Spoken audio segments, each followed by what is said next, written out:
Hanya karena satu kalimat dari pamannya. Gadis ini yang berpura-pura lumpuh selama 10 tahun. Dalam jangka waktu tersebut, para pria muda sering memanjat melalui jendela ke dalam ruangan. Bahkan berbaring di samping gadis itu. Mereka tidak tahu malu dan mengatakan dia adalah harta mereka. Untung ada yang mengetuk kamar. Sebelum pergi, preman itu tidak lupa mencium pipi gadis itu. Gadis itu sudah terbiasa dengan hal-hal seperti itu. Malah senang kali ini. Karena setidaknya mereka tidak digunakannya secara berlebihan. Orang yang memasuki ruangan itu adalah pengasuhnya. Tapi dia bukan hal yang baik. Mengejek sarkasme setiap hari. Menyebutnya sampah. Pengasuh itu bahkan mengeluarkan gunting dan mengancam akan membuatnya kencing di celananya. Parahnya, setiap hari pengasuh menyalakan speaker dengan volume penuh. Lalu menari di depannya. Gadis itu hanya bisa bersabar.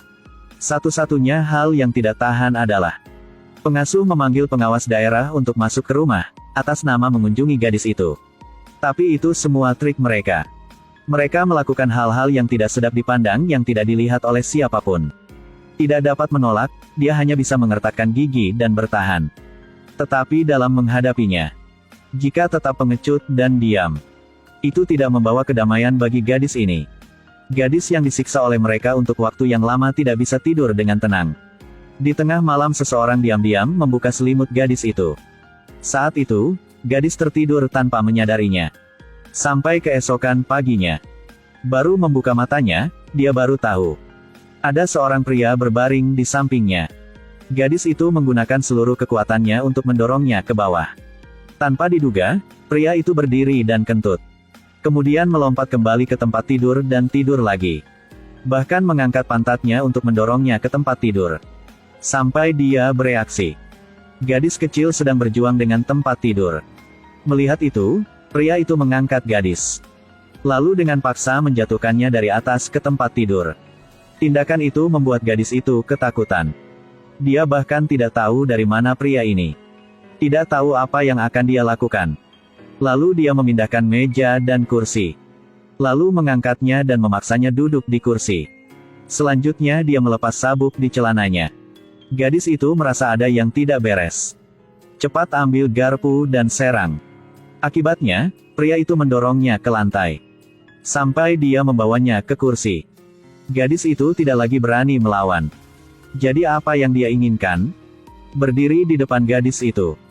Pria itu langsung melepas ikat pinggangnya. Gadis itu mengambil garpu dan menyerang.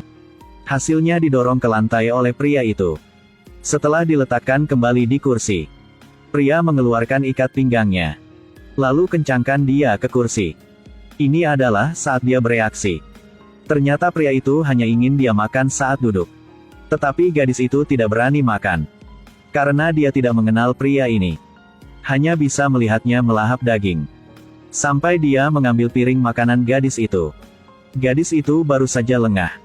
Gunakan garpu untuk memasukkan makanan ke dalam mulut. Tetapi karena lumpuh selama bertahun-tahun. Ditambah lagi sudah lama sekali dia tidak makan daging. Perutnya tidak bisa menerimanya. Membuat tubuhnya mulai muntah. Pria itu membawanya ke kamar mandi. Bantu dia membersihkan tubuhnya. Meskipun bertindak sederhana dan kasar. Tapi gadis itu bisa melihat dia sedang merawat dirinya sendiri. Dia hanya tidak tahu itu pada saat itu. Pria bisu ini adalah pamannya. Meskipun dia membunuh seseorang, dan harus masuk penjara. Sekarang dia sakit parah dan telah dibebaskan. Malam itu preman memanjat melalui jendela untuk mengganggu gadis itu. Paman ada di sana saat ini. Paman mengambil kecapi dan memukul pria itu. Setelah kejadian itu, paman menggunakan kayu untuk menutup jendela. Sejak saat itu, tidak ada yang mengganggunya lagi. Sejak hari itu, dia membuatkan makanan lezat untuknya setiap hari. Bantu keponakan membersihkan kebersihan pribadi. Tapi tidak pernah melakukan sesuatu yang melebihi batas. Gadis kecil itu dirawat dengan cermat oleh pamannya. Merasakan kehangatan rumah untuk pertama kalinya. Tapi penampilan si paman. Buat pengawas area dan mantan pengasuh. Sangat kesal karena gadis itu sudah memiliki seseorang untuk diurus. Mereka akan dianggap menganggur. Tidak bisa menerima dukungan uang dari gadis itu lagi. Mereka menggunakan alasan karena paman membunuh orang. Ingin memaksa paman untuk meninggalkan rumah ini. Semua ini didengar oleh gadis itu. Gadis itu juga mengetahui identitas pamannya. Akhirnya dibawa perlawanan tegas gadis itu. Masa hangat dianggap sudah berakhir. Selanjutnya, seorang polisi datang berkunjung. Membuat si paman merasa sangat kesal. Dia mengancam paman jika dia tidak pergi dari sini. Dia akan bercerita bahwa si paman sudah membunuh ibu keponakannya. Dan beritahu dia penyebab pembunuhan itu. Setelah lama bergumul dengan pikiran, paman tetap memutuskan untuk tidak memberi tahu gadis itu. Sebelum pergi, dia membuat sarapan yang lezat untuk gadis itu. Gadis itu agak bingung sekarang. Sampai dia melihat kopernya. Segera mengerti segalanya. Tidak peduli bagaimana paman menggunakan tangannya untuk menjelaskan. Gadis kecil itu terus menatap tumpukan barang bawaan di dekat dinding. Sampai dia tidak bisa mengendalikan diriku sendiri. Gadis kecil berteriak. Kemudian menggunakan seluruh kekuatannya untuk menyeka semua makanan di atas meja. Tetapi paman tetap memutuskan untuk pergi. Keponakannya kembali ke kehidupan gelapnya sebelumnya. Malam itu, putra kepala desa menyelinap ke kamar gadis itu lagi. Dia menceritakan semua tentang masa lalunya. Ternyata setelah ayahnya meninggal, paman di sebelahnya selalu menjaga ibu dan anaknya. Tetapi lelaki di desa itu melihat kecantikan ibunya. Kemudian menyebarkan desas-desus palsu antara paman dan ibunya. Dan mencari peluang. Ajak kaki tangannya untuk menggertak ibu gadis itu. Mereka bahkan memotong tenggorokan. Membuat paman bisu. Buat TKP palsu, ubah paman menjadi penjahat dan masukkan dia ke penjara. Setelah anak kepala desa berkata semua hal ini, dia mulai berurusan dengan gadis itu. Pada saat kritis itu, paman meledak dari kegelapan. Ternyata dia selalu diam-diam melindungi keponakannya. Pada akhirnya anak kepala desa meninggal di kaki pamannya.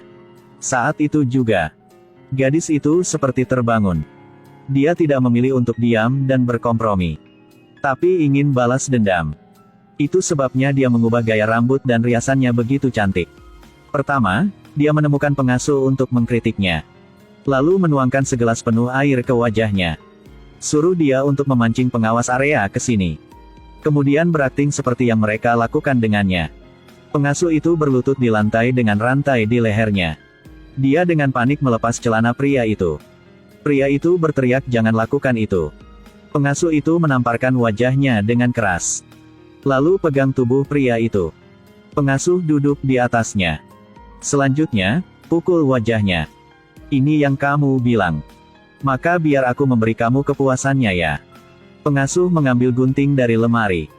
Tidak perlu lagi kata-kata untuk memotong bahan di bawah pengawas. Dia berteriak kesakitan di seluruh rumah. Tetapi semua hukum sebab dan akibat saja. Karena dia terus-menerus menindas gadis yang lumpuh di tempat tidur. Balas dendam gadis itu baru saja dimulai.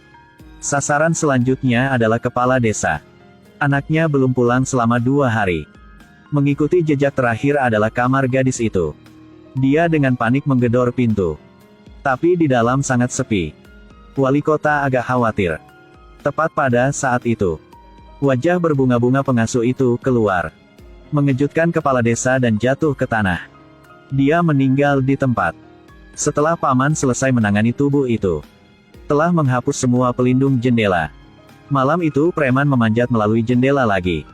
Baru saja masuk dan terkena sinar inframerah. Lalu si paman bergegas. Di bawah lampu berkedip. Preman yang telah ditangani ditumpuk di satu sisi. Sekarang hanya satu tujuan akhir. Itu si polisi. Paman mendorongnya untuk menemukan rumahnya. Tak disangka, pria ini berinisiatif mencari gadis itu. Baru saja masuk dan memanggil namanya. Tetapi pada siang hari tidak ada yang menjawab. Dia memiliki firasat buruk. Bersiap untuk menarik senjata. Paman yang bersembunyi muncul lagi. Lalu tahan panah untuk membidik lawan dengan benar.